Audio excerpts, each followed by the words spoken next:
Hey everyone, picture this. It's the dead of night, on a remote windswept slope in the Ural Mountains. Temperature, -30 Celsius. 9 young experienced hikers inside their tent, after a long day of trekking. Then, something terrifying hits. They grab knives.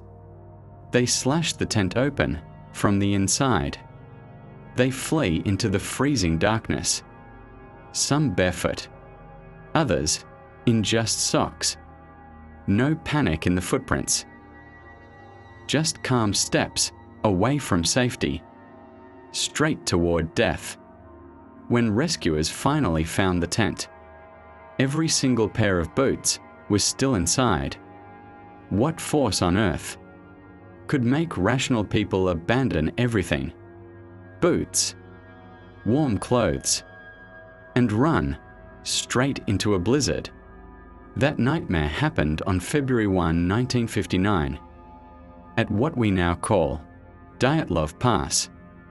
And even now, in 2026, this mystery still haunts the world.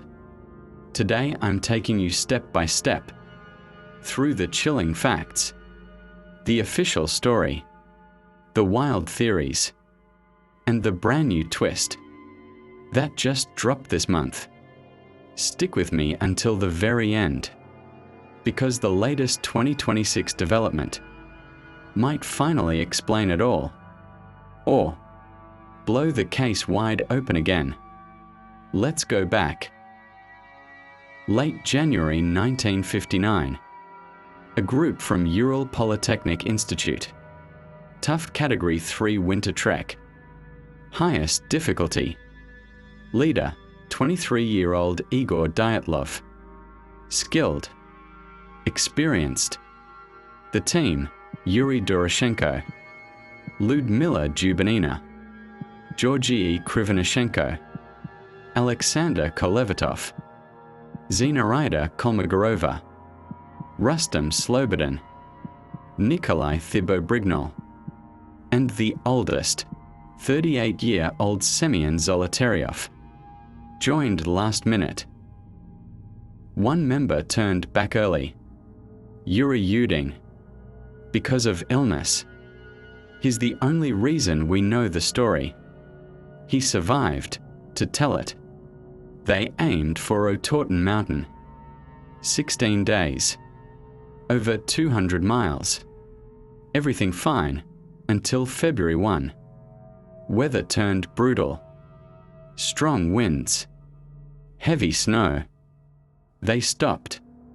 Pitched the tent on the eastern slope of Kholat Syakhl, Mountain of the Dead in Monsa language.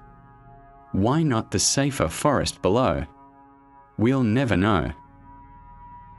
Last diary entry that night, we are warm and cozy. Then, silence. They missed their checkpoint. Search started February 20. February 26. Rescuers climbed the slope. Wind howling. Snow everywhere. Then, they see it. A dark shape in the white. The tent, half collapsed under snow. Still standing, but cut open from the inside. With knives. Inside, everything untouched. Food. Money. Cameras. Even vodka. 9 pairs of boots left behind. Warm jackets abandoned. Footprints led away. 9 sets. Walking. Not running. No animal tracks. No other humans. Just calm departure into the storm. Over weeks, bodies appeared. First 5, within 1.5 kilometers. Near a cedar tree. They tried to build a fire. Doroshenko and Krivonishenko, burns on hands and feet, desperately pressed against the tree bark. The other 3, Dyatlov Kolmogorova Slobodin, scattered between tree and tent. Crawling back. All 6, hypothermia. But the last 4, May. Under 4 meters of snow. In a ravine. Dubinina. Zolotaryov. Thibault-Brignol. Kolevatov. Horrific injuries. Massive chest fractures. Ribs crushed, like hit by a car. No external bruises. Thibault-Brignol's skull, smashed. Dubinina, missing tongue. Eyes. Parts of face. Zolotaryov, missing eyeballs. Some damage, post-mortem. From water. Small animals. And radiation. Trace amounts on several items of clothing, especially the ones that belong to the last 4. 1959 investigation closed in May. Cause: an overwhelming natural force. Unidentified. No crime. Tragic accident. Case shut. Decades passed. People demanded more. 2019. Russian prosecutor reopened. 2020. Official verdict. Slab Avalanche. Rare snow slide. Even on gentle slopes. They cut platform into snow for tent. Weakened layer. Small slab slid. Crushed tent slightly. Enough to terrify them out. Low visibility. Hurricane winds. 30 meters per second. -40 wind chill. Disoriented. Couldn't find way back. Froze. 2021. Swiss scientists from EPFL and ETH Zurich. Computer models.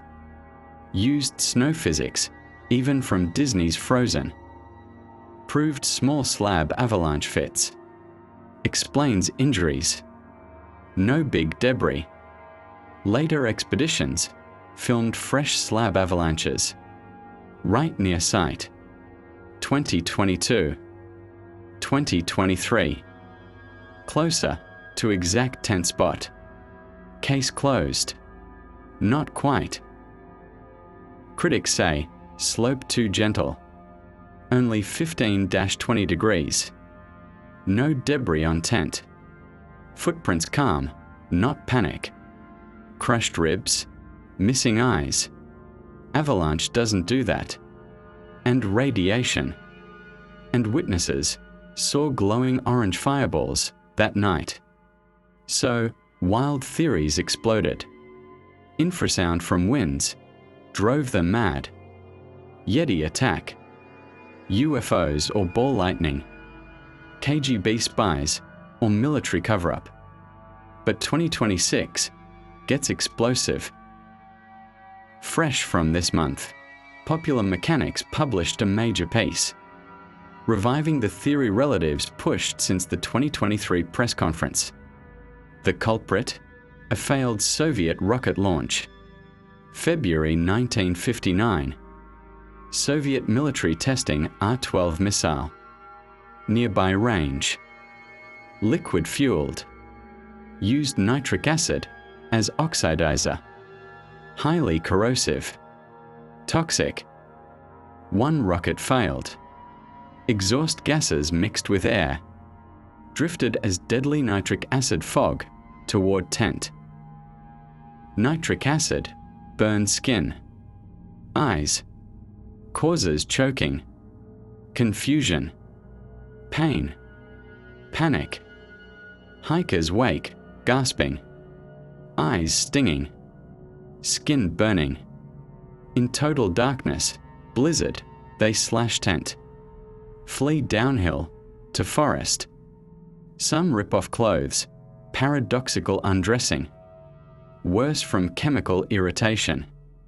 Fireballs witnesses saw, rocket exhaust, lighting sky. One searcher, Vladislav Kellen, described unidentified object changing direction. Exactly failing missile. Theory explains melted snow strangely around camp, but not nearby. Chemical heat, radiation, separate tests, or rocket contamination. Crushed injuries, falling in ravine, disoriented, blinded by fog. Relatives supported this in 2023. Said it fits secrecy. Compelling natural force, hid military. 2025 expeditions, metal detectors. Dendrochronology on trees. Found old tin can, possibly linked. Confirmed dead cedar fell around that time. But no missile debris, yet. Site still, silent. So, what really happened? Freak slab avalanche, science models perfectly. Or toxic military fog from botched rocket. Something we haven't imagined. 67 years later. February 1, 2026. Another anniversary. No final answer. The tent is gone. The mountain is silent. The wind still blows across that mountain, just like it did in 1959. But one question still echoes through the Ural Mountains. What really happened that night? What do you think happened that night on Dyatlov Pass? Nature or military? Drop your theory in comments. I read everyone. Share this video with friends who love unsolved cases. The more eyes on it, the closer we might get to the truth. Thanks for sticking with me all the way through. This is Rulik Enigmas signing off. Catch you in the next mystery.